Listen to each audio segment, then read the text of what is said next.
Welcome to the Saraswati Sangam Project Talk Series. Today we will hear from TSSP Scholar Mr. Abhyuday Kiran Hadal.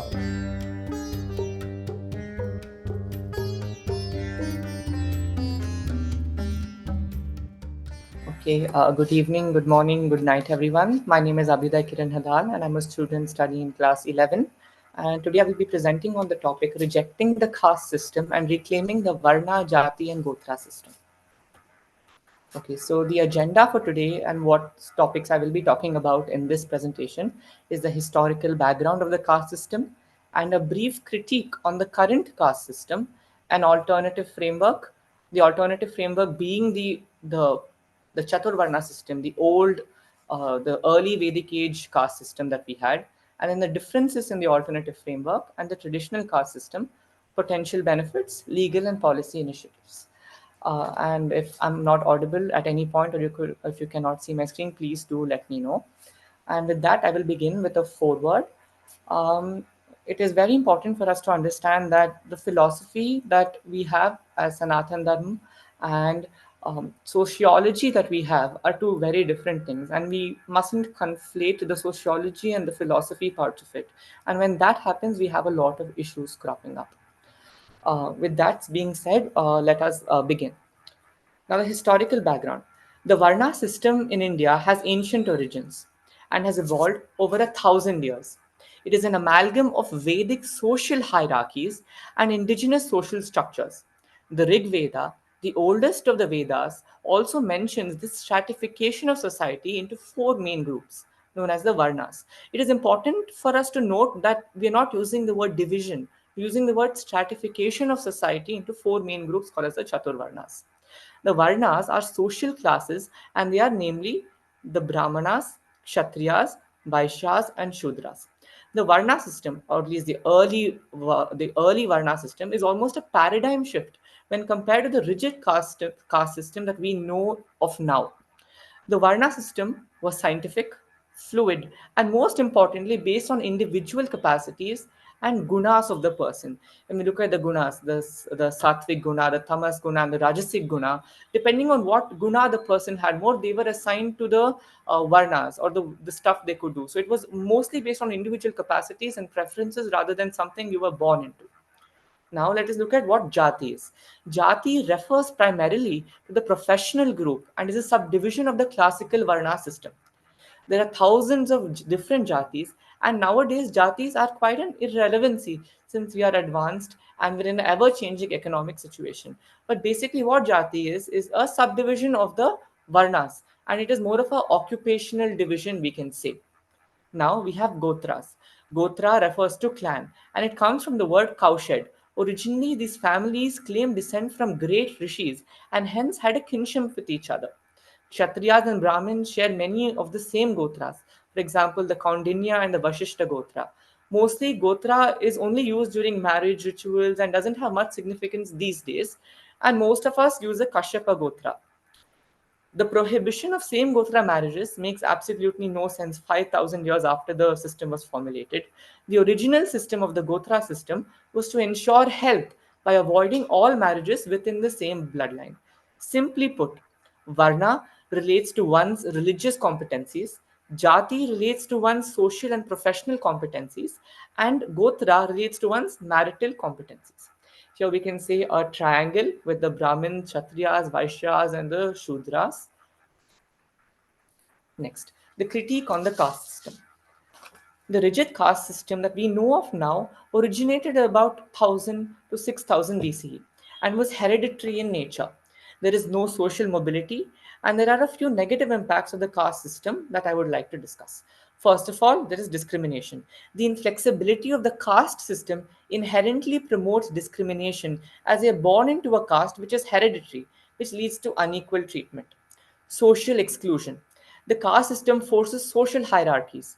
The upper castes isolate themselves from the lower castes, leading to segregation. Economic disparity. People from lower castes have historically been denied education and economic opportunity whilst limiting their upward mobility. Now, for example, this graph, which was a consensus I found in 2002, although it is an old consensus, the graph is roughly about the same even now.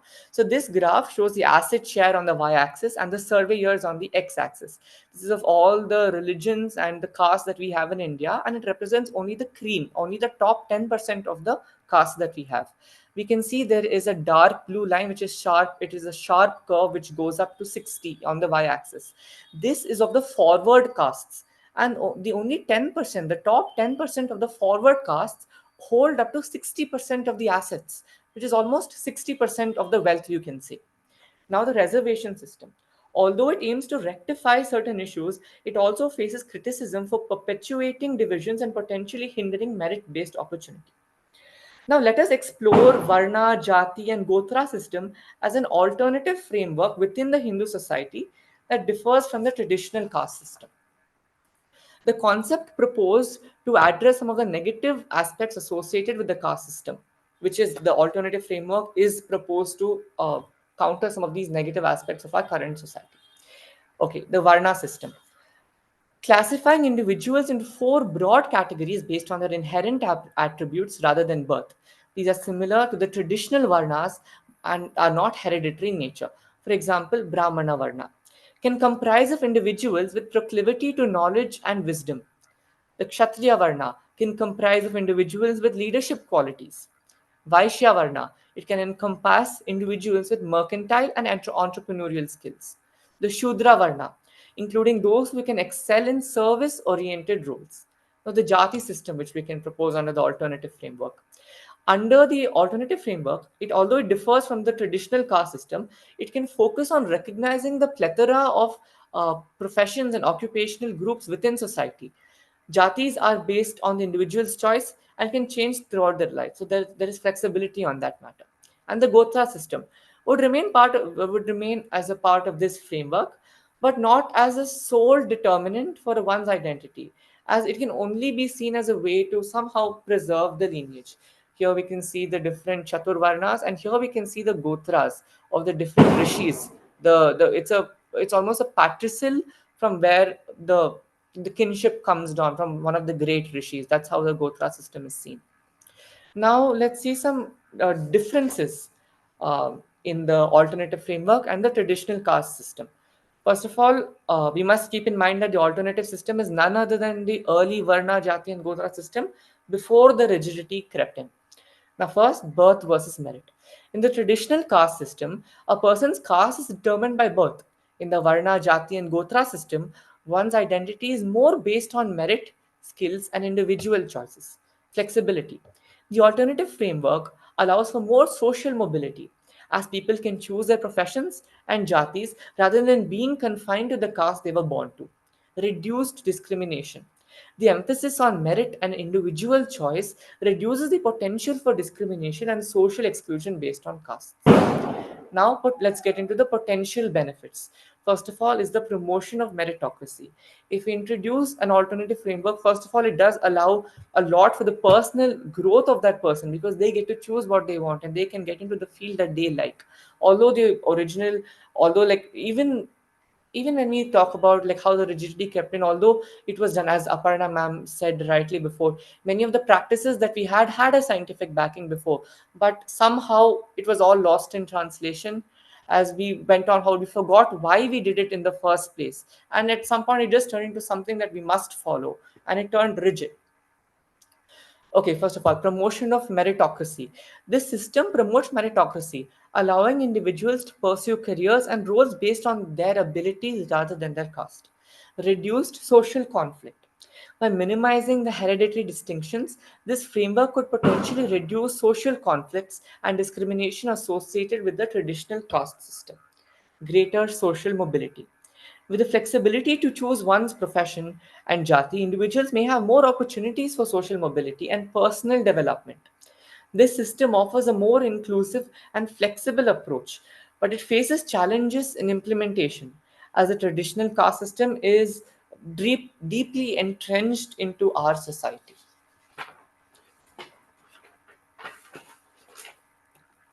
Okay, now let us finally discuss legal policies and initiatives. We have constitutional provisions in the form of reservations and prevention of atrocities against SC/ST, and also many commissions in place for the welfare of people from lower classes. But now, can we just take a moment to evaluate the effectiveness of all these policies and laws and commissions that have been set up? First of all, let us look at the positive impact. Reservation policies have contributed to increased representation of scheduled caste, scheduled tribes, and other backward classes in education, government, and politics. This has led to the greater social and economic empowerment for historically marginalized communities. And I would just like to clarify, when we talk about scheduled castes, we are basically talking about the untouchables, which were under the Panchama, which came separated from the Chaturvarna system, which were also called the Ati Shudras. Some challenges and criticisms. While reservations aims to address historical injustices, there may be concerns about their long-term impact. Critics argue that these measures may perpetuate caste distinctions and hinder the principle of meritocracy. And although a personal anecdote on this matter, when we talk about the reservation system, as a student who comes under the general category in India, who is aiming to give an exam with almost 20-25 lakh people writing it, with only 1 lakh seats available, each seat matters a lot. And when it is in a reservation based criterion, when 16%, 20%, lot of reservation is being given, it kind of takes away from the fact that there is a meritocracy in place. Although I understand that there are communities which have been historically marginalized in India, and which is incredibly wrong. But what we can do as an alternative is to do an EWS, which is economically weaker sections, include reservations for economically weaker sections. This would benefit everyone, since when we're bringing economically weaker sections as a criterion, we're not looking at caste, this, that, or anything else. We're just looking at whoever may be poor, who doesn't have the ability to afford what they would like to get. This would really make it a lot more fair for a meritocracy to be in place. But although it is incredibly unlikely for this to happen in India because of the political vote bank politics that goes on here, and that is a completely different issue altogether. And now the implementation issues. Effective implementation of anti discrimination laws remain a challenge. Instances of caste based violence and discrimination continue to be reported, indicating gaps in enforcement and awareness. Changing social attitudes. Legal measures alone may not be sufficient to eradicate deeply ingrained social attitudes. Efforts to promote principles of Varna, Jati, and Gotra face resistance and require a broader societal shift towards acceptance and equality. Emergence of new challenges. Modern India faces new challenges such as economic disparities, urbanization, and globalization. Addressing these issues requires a comprehensive approach that goes beyond legal measures and encompasses social, economic, and educational reforms. With this, I would like to come to the conclusion of my presentation. And I would just conclude by saying that uh, we've have we've had a rich culture and history in the past, and we had a lot of laws and regulations in place before we were colonized, which were way ahead of their time. And there are a lot of instances that we can see that after the colonizers came, that lot of laws are put in place, and lot of a divide that was created between us, which never existed before. And this is what I would like to say and end off by saying that a lot of you scholars, a lot of the mentors did say that the youth has to be made aware. And I would like to say that at least in India, what I have seen is that there is a paradigm shift, that there is a completely different shift of how the youth is perceiving themselves to be Sanatani. They are not afraid, they are not suppressed, they are proudly able to flaunt their Sanatani identity on all social media platforms and not be scared about it anymore. And with that, I would like to conclude my presentation today. Thank you. Excellent. Thank you, Abhyuday. Very nicely prepared slides and thoughts put together. Let me open up for comments. I'm sure there are comments as you presented your thought process about the topic. Yes, this is Rudranath. I have to commend Mr. Abhyuday for a very comprehensive work, and it goes to show how much we really need to do. We have a long way to go. Some of Abhyuday's work is excellent. All of it is excellent. Let me rephrase that. And comprehensive, but some of it is based on an understanding that has been passed down in very recent history. So it just goes to show that, having myself been in a Jesuit institution and having had no discrimination against me per se, what they do is very insidious, and what they do is very, very subtle. And the effects of that you will learn over time. I am glad you had a good experience, and so did I. But the insidiousness of that experience, you will learn over time as to how to counter that.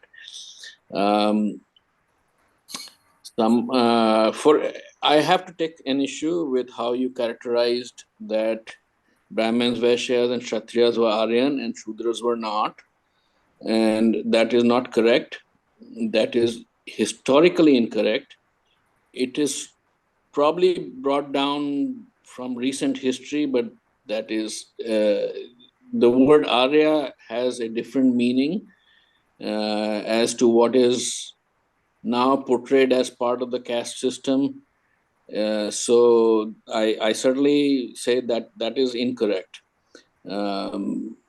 I would encourage you to do some more research on that, Abhyuday, because you have done excellent work, but a little bit more will be necessary in this case.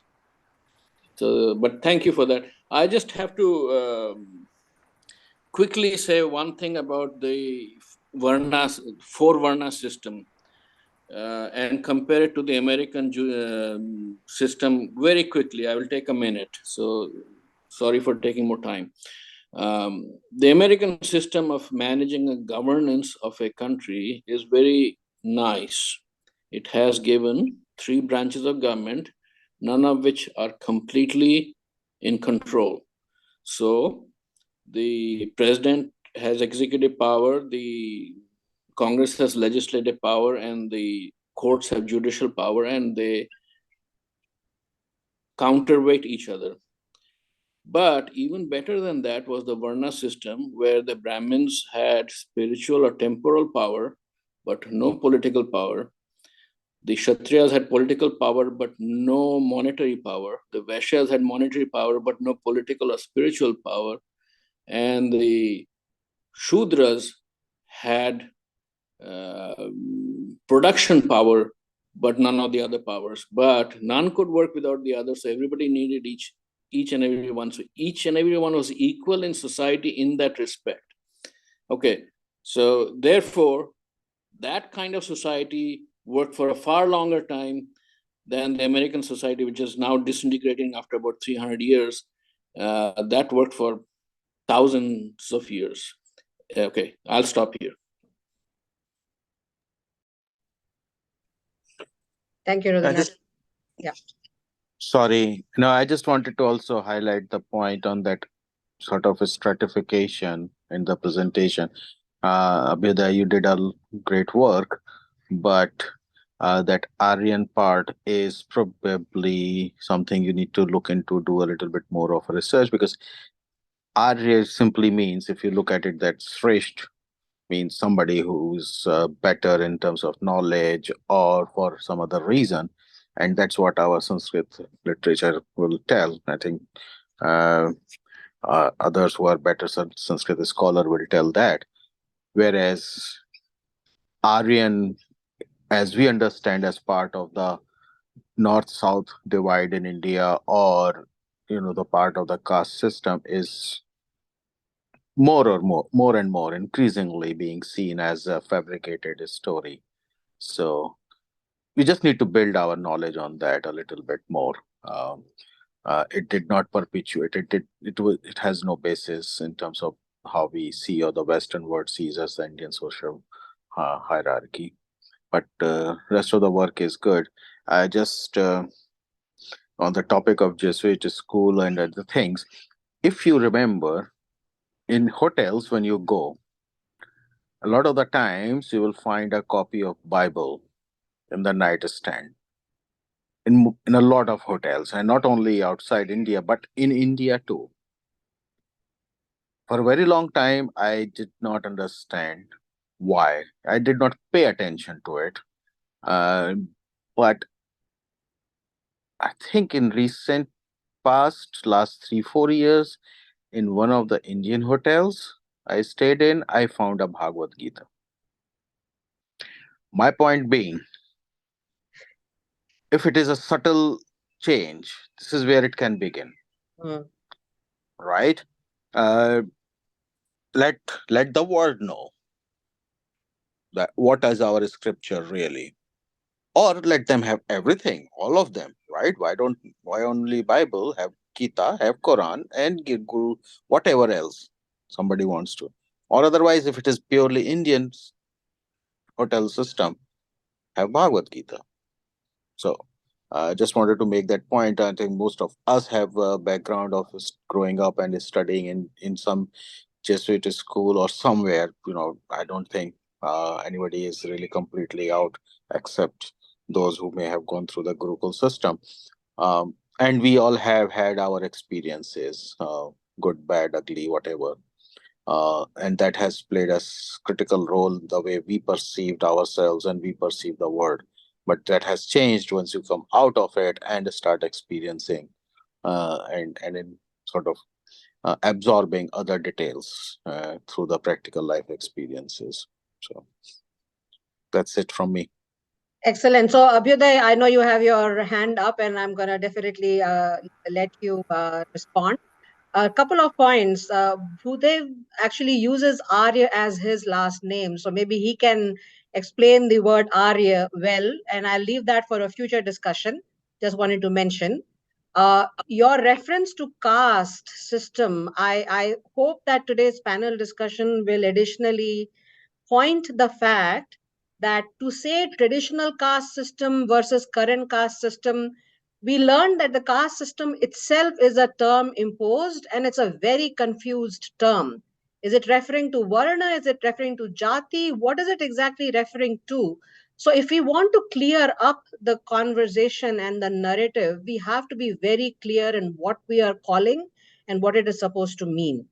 That was, I think, my main takeaway from today's discussion of understanding ourselves, a self-awareness, and understanding our own indigenous system and grounding of it in a very scientific way, of whether it was biologically motivated or whether it was a social descriptive system or social prescriptive system.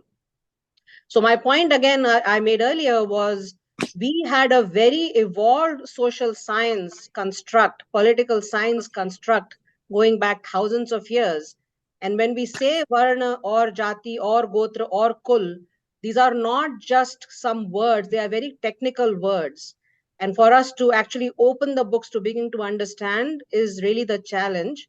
But to conflate it with caste word actually disserves us. So I would request and encourage everybody to be clear about what it is we are talking about if you're trying to go back to roots and understand what it is that we really have as our own. I'm just going to leave it at that. Once again, very nice slides and very nice presentation. And obviously, this is not the last time we will connect. We should be conversing, we should be discussing, exchanging ideas, writing. Last time Yogesh ji had brought up desire to write. I think we need to do some writing. We need to do some thinking together and create some content together. And that's something we will look to work together on in this group and those that have not joined us today. So Abhyuday, your last comments and we'll wrap up with that. Perhaps the fallacy about the Aryas which crept into my presentation might be what Rudhanath ji said, that it's more of the new knowledge that is being passed down. So that is one of the images that was in my history textbook. So me being as unassuming as I am, I took the same picture. So I think perhaps I might have to do a little more research into what our history textbooks tell us as well. And yes, I think that is what I would like to say. And yes, just one more last comment. But before I got into the presentation, one thing that I was very, very hell bent on was I need to get the etymology right, because the language is very, very important in this. Because even for me, it is very confusing when am I saying caste, because the word caste is so ingrained in us to think about a certain thing. Even though we're saying caste, we're thinking about something else, and it's a really, really confusing. It's just a mess made out of everything. So yeah, I think that language is an important, very important thing to just classify everything, just identify and characterize, so we can go ahead and have good discussions in the future. Excellent. I think all of us have highlighted this for me, that we need to build some content. And for that, I'm really delighted that everybody who's weighed in, and Bhudevji, who's actually looking to do some research, going back to the sources, would be a phenomenal way to take this forward. And I know Bhudevji is very passionate. So we will take up and utilize your passion to work together. So if nobody has anything more to add, we will move towards wrapping up today. Just want to echo your point. If Budevji can make some presentation in one of our future sessions about whatever things he mentioned, I think most of us will be interested to learn, and this could be a good opportunity for us. Absolutely. So my plan is to build a whole sort of a line of work with Budevji. Obviously, he's doing his own primary research, and he has LLB aspirations. So he can benefit from the guidance we can offer him. And I'm truly really thrilled that he has joined this group, and we can all really benefit each other in our own respective objectives. Any other comment, Monaji, Daksh, Sriranjani, Ankita? I will just have to compliment the mentee and the present for your presentation. Even if there are errors, it's way better than what I would have been able to come up at your age. So kudos on that. So yeah, and good luck with more learning. Very Thank you, nice. Monaji.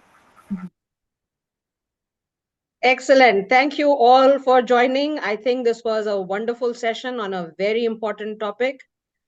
We will stay connected on this topic. Thank you for tuning in. We greatly appreciate your support.